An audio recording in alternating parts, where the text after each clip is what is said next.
Hi everyone, it's Sarah here, and I want to share something with you that just came up for me in the last few days.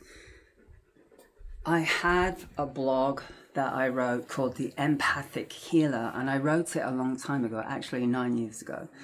I thought maybe I should revise that blog, seeing as it's getting quite a bit of attention. It's basically a blog about my empathy, right? Discovering that I even had empathy, that I am an empath, and then also how empathy can be overwhelming sometimes, but actually empaths make the best healers. In the blog, I talk about an experience I had in polarity therapy school. Okay, so I took a training. It was over a period of about 5 years where I learned polarity therapy and cranial sacral unwinding, which is essentially body work, but it's much more wider scope than that.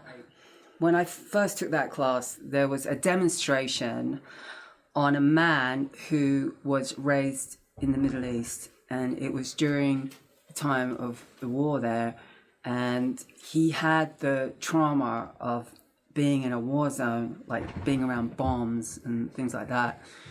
It was in his nervous system, and the teacher picked up on that.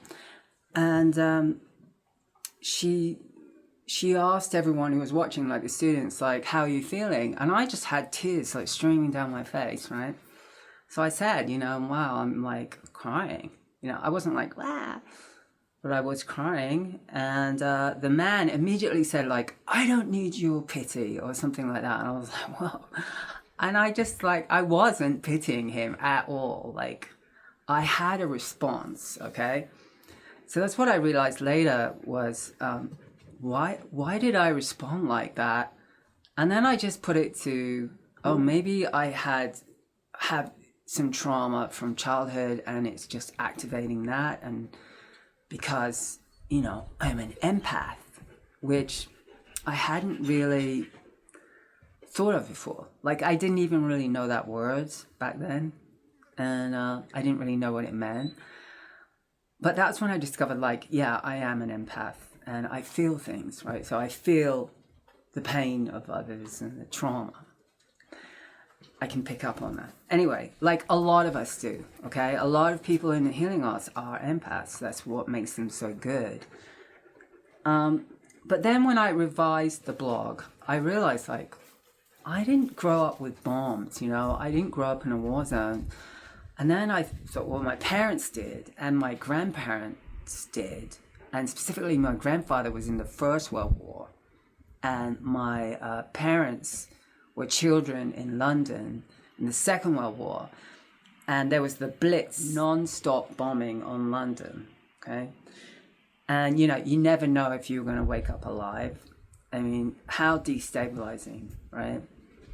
And my parents were actually evacuated because at that time they would evacuate the children and they'd send them to the countryside. And my mom had the best experience. She used to tell me, like, oh, I was with horses and I milked cows and things like that.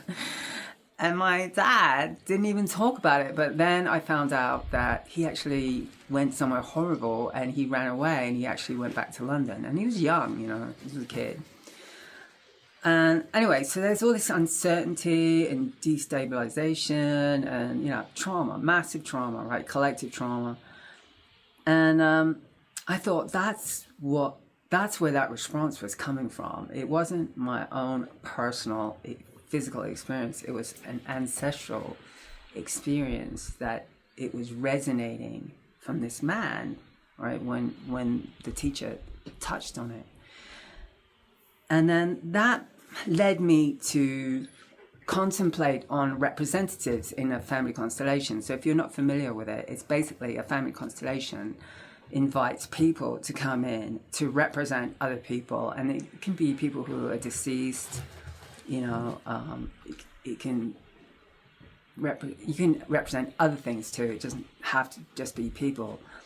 But essentially, the rep can tap in through their body, through their feelings, into traumas, or feelings that the person who they're represented experienced, okay?